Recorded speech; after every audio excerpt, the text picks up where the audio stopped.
This is the mystery of Pergamon, or the altar of Pergamon. Now, let me just set the stage, and there's so much, I'll just touch on some things before we move forward. First of all, this is kind of like an Indiana Jones thing, but it's real. That's the thing. It's, you have the Ark of the Covenant, and then this is real, and yet it's affected history. You have the Nazis get the Ark. Well, this is a real thing from ancient times, but it's not a holy thing. It's an unholy thing linked to the enemy, but you see how real the enemy is and how real what the Bible is. What it says. The Bible speaks of something called, it says in Revelation, Pergamon, to the church of Pergamon, it says the throne of Satan, where Satan dwells, the throne of Satan. Why? Pergamon was a pagan place, and when you got, it was the center of paganism. When you went to the mountain of Pergamon, you had all these pagan things, and the key thing they had was the altar of Pergamon. The altar of Pergamon is an altar to the god Zeus, the head of the gods. Has all these gods depicted around it. Was one of the wonders of the ancient world, and this crowned everything. This was the epitome of paganism. And the interesting thing is, at the time when this was built, something was happening in Israel. In Israel, it was the same time when the enemy tried to destroy the biblical faith. He warred against Israel, tried to wipe it out. That's Hanukkah. He brought this guy Antiochus, who's a foreshadow of the Antichrist in the end, who says basically that he's God. No more Bible. Burn the scrolls. Anybody who obeys God is going to be killed. If you don't worship the gods, you're going to be killed. And so he tries to destroy the faith. It looks like he did, except God raises up the Maccabees, and that preserved, because of Hanukkah, we've got Christmas, if that didn't happen. So the other thing is that Antiochus sets up an altar on Jerusalem, on the Holy Mount, on the temple. And that altar, it says it was an abomination. It was the abomination, desolation. That's where you get that, which is going to happen again in Jerusalem. The end times, as the Antichrist will set up the abomination, desolation on the temple. Yeah. Well, that comes from there. So this is a war this is Satan trying to defile everything, and then you have God. So what happens is the people of God win that war. They remove the abomination, remove the altar. What was the abomination? It was an altar of Zeus. So here they take it out, but now in Pergamon, the enemy sets up a giant altar of Zeus, abomination, which is the altar of Pergamon. And the Bible calls it the throne of Satan. So here you got that. Now what happens to it? As the gospel spreads to the Roman Empire, eventually people start abandoning all these things. The altar of Pergamon falls into disuse. It falls into ruins. It's gone. The throne of Satan is dormant for about almost 2,000 years. But then what happens? Then in the 19th century, a man starts uncovering the throne of Satan, the altar of Pergamon. And the man starts, it's the same time when Europe is beginning to turn away from Christianity, this throne of Satan comes out into the modern world. And he sends the pieces back to his homeland. In his homeland, they reconstruct the altar of Zeus, the altar of Pergamon, throne of Satan. What was his homeland? His homeland was Germany. So here the throne of Satan is set up in Germany. And in the days ahead, by the way, before I even say that, the same time they unearth the throne of Satan, that same year something comes into the world, which is anti-Semitism. Is born in the same year, the hatred for the Jews, the modern hatred for the Jews, is born the same year the throne of Satan comes out of the ground. So here it is now in Germany. And what happens to Germany, this cultured nation?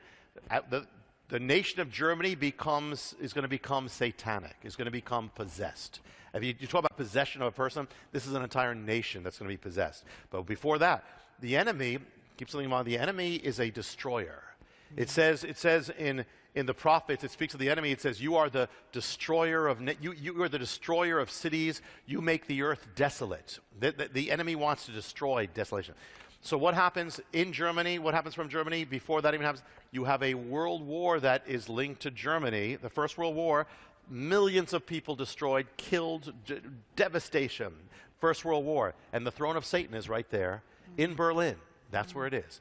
But then what you have after that, as Germany comes out of the war, it starts becoming this satanic influence begins stronger and stronger.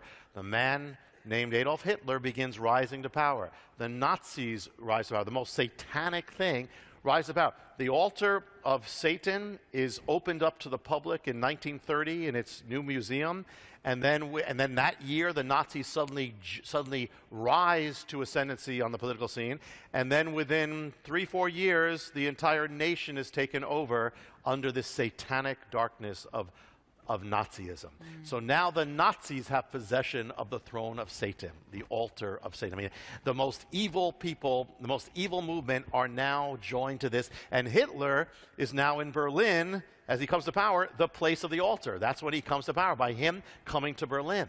And so we won't go into the detail. We went into a lot of things because we're going to move forward to the next phase. But I'll just mention this: even when Hitler was railing, and you see him, railing satanically, he is standing on his platform that he had especially built, which is a recreation of the altar of Pergamon. Oh. It's the throne of Satan. Here Hitler is speaking from the throne of Satan in Nuremberg.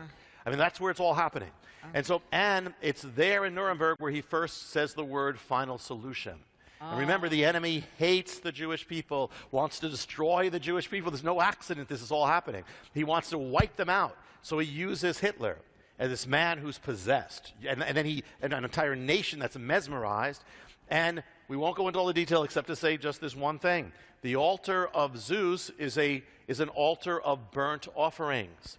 And it's a Greek pagan altar.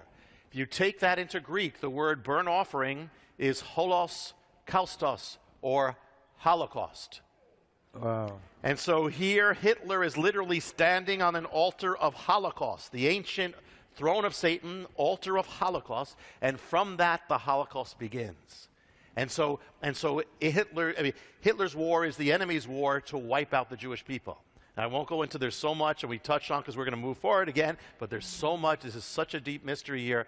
And the thing is that now moving forward here, the enemy is the destroyer.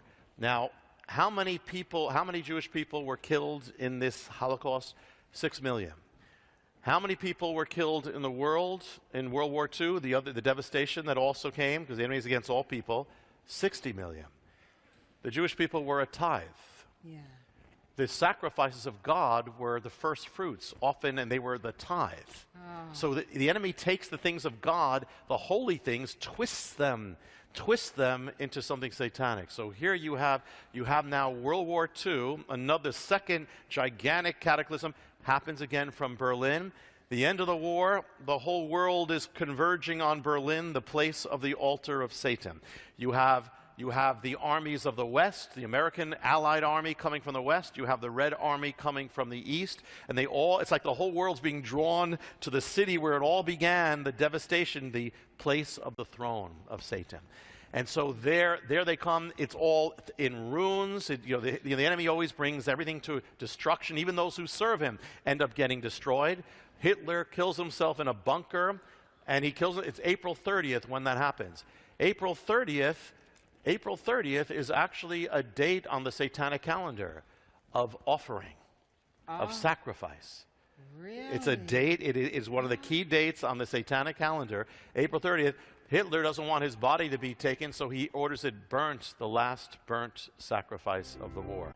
What happens to the world? What happens is America and Russia are in Berlin. Berlin, the enemy wants destruction, and he wants the world to be destroyed. And he's the god of division. What happens is Berlin is divided in two, and that the division of the entire world is going to begin in the city of the altar of Satan. From that, it's going to come the Cold War. From that, Berlin is divided, Germany is divided, the world is divided as two warring camps ready for destruction. Let me just fast forward for a second. What we're going to see in this one is that all of us here, our lives were almost destroyed, linked to the altar of Satan. That everyone who's watching this, I tell you, either your life would have been killed, would have been destroyed, or your life never would have happened if the enemy had his way. The enemy is the destroyer. So first you have the entire war. Most of our lives, we grew up, we went in air raid drills, get your bomb shelters, because there was this threat of destruction over the whole world, beginning in Berlin where the altar was. This was the center of the Cold War, the same city where it was. But what happened to that altar? When, the Nazis had it, what happened now? What happened was the altar at the end of the war passed from the Nazis, and went into the hands of the Red Army, the Soviet Union. So you went from Hitler, the Nazism, the worst evil then. Now it goes to the key evil of modern times. They have the throne of Satan. They have the altar. So, and in fact, that's when the Soviet Union really comes out. That's when you have not just, the Soviet Union, that's when the Soviet Union begins taking over. That's when all of a sudden Eastern Europe is under the iron grip of the Soviet Union. Then the world, and then China becomes, and then one out of every 3 people in the world is under this bondage of the power that has the throne of Satan. And so, and what was, in the times of the Bible, or in between the Testaments, you had that throne with Antiochus, when he sat on the Temple Mount, the altar of Zeus, same thing. And what did he do?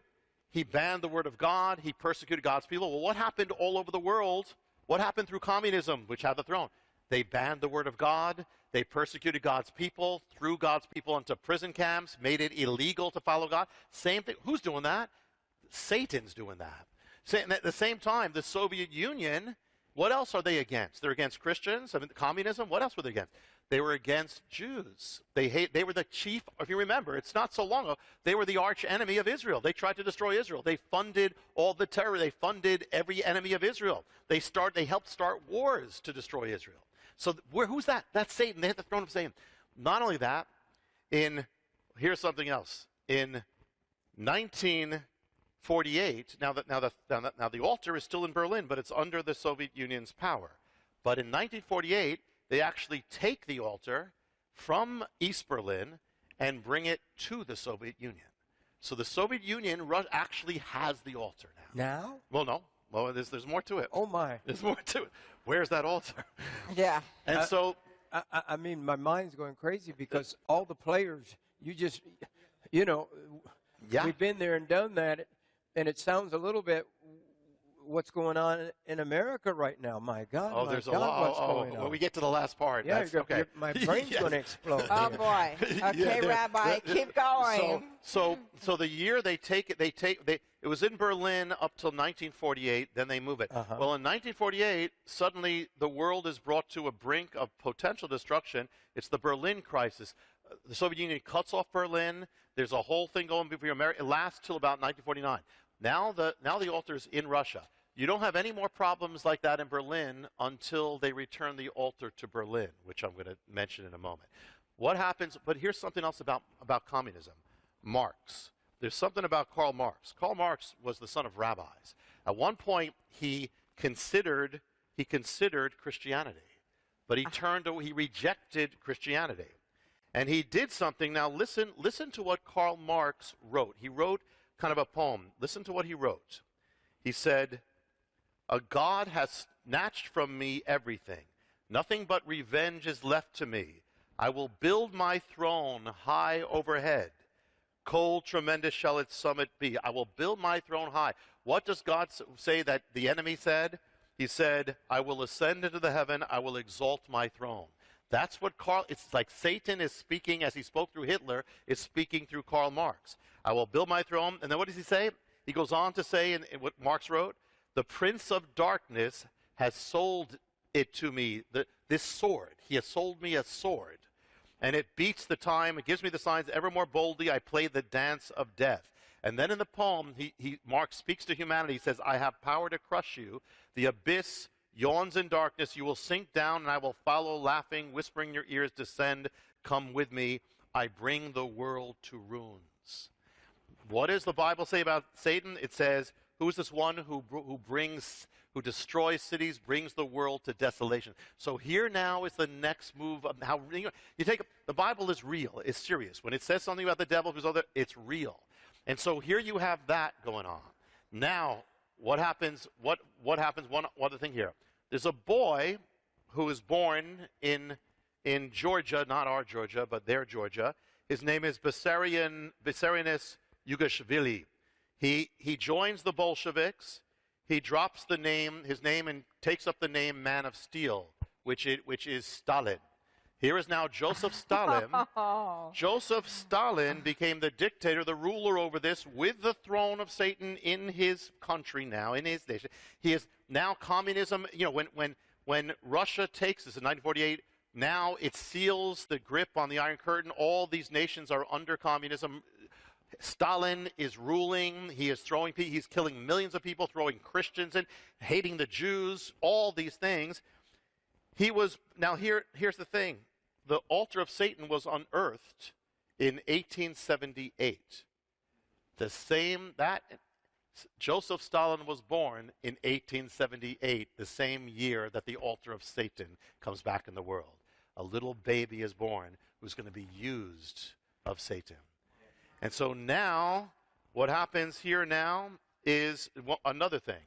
We said that the altar of Zeus, or Pergamon, was an altar of burnt offerings. It's the altar of, and the word in Greek is Holocaust. So we've got the Holocaust with Hitler.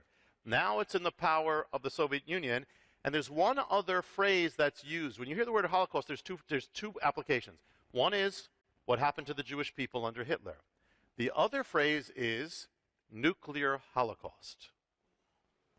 So Satan is bent on destruction and burning and fire. What happens?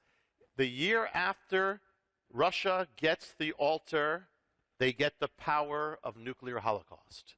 It becomes, now the world is armed, and most of us grew up with the threat of nuclear holocaust over. The enemy would want to destroy every person in this room, everybody watching. And so here begins this new age of that. Now what happens is, now in 1958, Russia returns the altar to East Berlin. Still under their control, but now it's back in the city that it was. All of a sudden, there's been no issues, no conflicts in Berlin, but all of a sudden, in 1958, all of a sudden there's another heating up. The world is brought again to another brink, centering on Berlin where the altar is, as Khrushchev demands that America gets out of Berlin. All the Allies get out of Berlin. He gives them 6 months. There's a threat back and forth, and this conflict goes on. You can read it. This is the Second Berlin Crisis. When the altar is returned, this lasts into Kennedy's reign and Kennedy's presidency. Here's what happens. In the beginning of Kennedy's presidency, 1961, Khrushchev gives, actually that's when he might have said get out. Now he gives Kennedy 6 months to get out of Berlin. Kennedy responds by activating 150,000 soldiers. And there's for a future conflict in Berlin centered on how the whole world is centering on destruction over where the city of the altar. And now, August 13th, 1961, a barbed wire fence goes in the middle of Berlin, divided up. Then comes the Berlin Wall. Shortly after the wall goes up, there's a standoff between the United States and the Soviet Union on each side of the wall. I mean, they could see each other at different times. Kennedy is told that we don't have the means to defend Berlin except by using nuclear weapons. That's how he's counseled. The general next to him says, listen, you might as well strike because there's going to be atomic war, so you go nuclear. America is preparing for nuclear war. Khrushchev is on the other side. They're preparing for nuclear war. All focusing in the middle of it is the altar that would bring destruction. We almost were destroyed, every one of us, from where that altar was, number one, right there. What happens is, in 1962, next year, which almost destroyed, this is the closest we ever came to destroying the world. Almost wiped out everyone. Here's what happened. In May, Khrushchev approaches Fidel Castro to put missiles on Cuba that could strike America. The plans are approved in July. In August, American intelligence begins picking something up. The missiles arrive in September. In October, America has the first photographs of this, confirmed in mid-October. The chief of staff in America says the only solution is a full-scale invasion of Cuba. October 22nd, Kennedy appears before the entire country. Some here may remember it. And he says that there is nuclear missiles is focused here on America from Cuba, and that any strike in the hemisphere, there will be world war, and we are going to blockade the island of Cuba to not let any Soviet ships coming. China announces they have 650,000 soldiers or Chinese people who are ready to attack in this. You have a world war ready. America puts a blockade. A Soviet ship goes through it. Actually, people don't realize they actually broke through. They continued working on it. Castro urges Khrushchev to send nuclear weapons to America. He's afraid America's going to attack. He says, send nuclear weapons. The world is one button away from nuclear destruction. At the same time, a secret communication goes back and forth between Khrushchev and Kennedy, and even that is on a pit. It can go in any direction, but something happens. It's only at one moment the closest we ever came to destruction comes to an end, and there was a secret in that communication that was never revealed at the time that caused the end of it. And that secret is linked to the ancient mystery of Pergamon. Let me tell you what that is as we bring this home for now. Khrushchev believed that if he put weapons in Cuba facing America, he would have leverage to take Berlin to get America out. So it's again that city of Berlin. He wants that city. That's where the altar is. But secondly, the secret story is this. In April 61, Khrushchev is near the Black Sea. He's near his Secretary of Defense or some official who points over the Black Sea and says, America just placed nuclear missiles on the other side of this sea, focused to Russia, that in a second you could be destroyed. Khrushchev says, well, wonders out loud, what if we put missiles in Cuba facing America to do the same thing? The United States had placed missiles right outside the Soviet Union in 1961. And so here's what happened. So in April, that's when Khrushchev says, let's do it. Then they put the missiles within months, and he makes the decision next thing. So the crux of the secret communication was Khrushchev said to Kennedy, remove those missiles here, and we will remove the missiles there. Kennedy said, we'll do it, but the condition is it will not be made known. We will take it out, but it'll be a secret. So that's what happened. So now here's the thing. The world was almost destroyed by missiles that were never launched, the missiles in this place that were focusing on Russia. Where was it? Where were those missiles that almost destroyed the world? The missiles were in Turkey, the land of the altar of Pergamon, the place where the throne of Satan had always been. The Soviet Union had the altar of Pergamon. This was now Turkey, the place there. Where in Turkey? Turkey has like 80 provinces, 80 states, so it's a lot of small things. They were placed in one small province, the province of Izmir. Izmir is the province of Pergamon. Oh. The missiles that almost destroyed the world were in the the place of Satan, in the region of Pergamon. But not only that. And here you have, what is the altar about? Holocaust, fire, destruction. Here the missiles are there in the land of that. But here's one more thing. What were those missiles? The missiles that almost caused us to all be gone in the region of Pergamon were called, they had a name on them, they were called the Jupiter missiles. Jupiter is Zeus. Zeus is the god of the altar of Pergamon. It's the altar of Zeus. There's the missiles of Zeus in the place of Zeus, in the place of the altar of Satan. And here, it says in Ephesians 6:16, it says the enemy throws fiery darts, Well, the word in Greek is for dart or flaming is poro, means to ignite fiery. The word for darts is belos, which means, listen, not just darts and arrows. It literally means missile.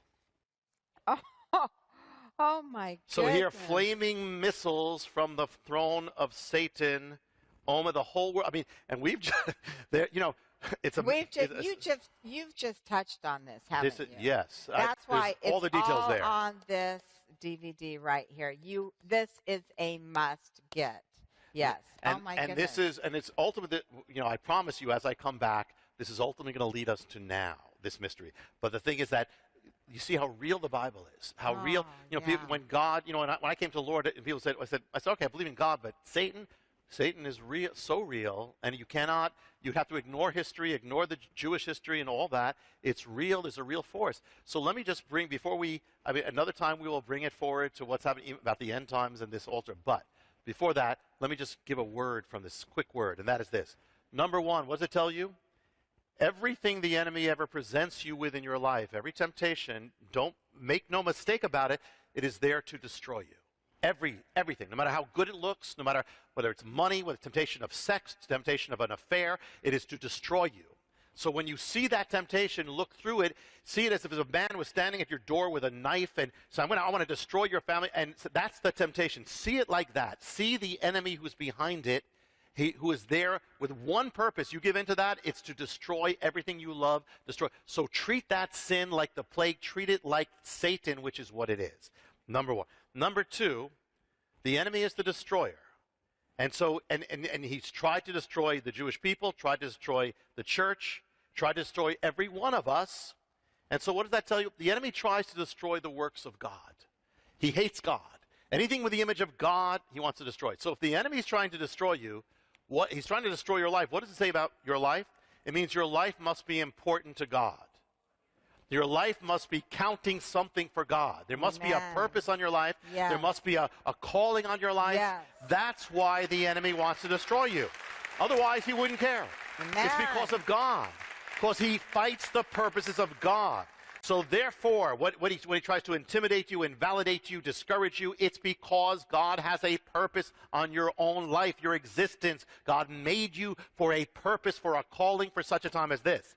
So wage that war. The Bible says don't abstain from these things which are warring against you. Wage your war against that sin. Wage it with fury against that fear, against that habit, against that entanglement, by the power of faith and the power of love, the power of the God of life, the God of Israel, because when all is said and done, everything the enemy tries to do in the end comes to nothing. When you stand, and everything he's tried to do to destroy the church, the Jewish people, and the world could not do it, because the God of Israel lives. The God of our lives is alive and well. Amen. And serve him and you'll be on the winning side. Stand strong in the power of his might and you'll win.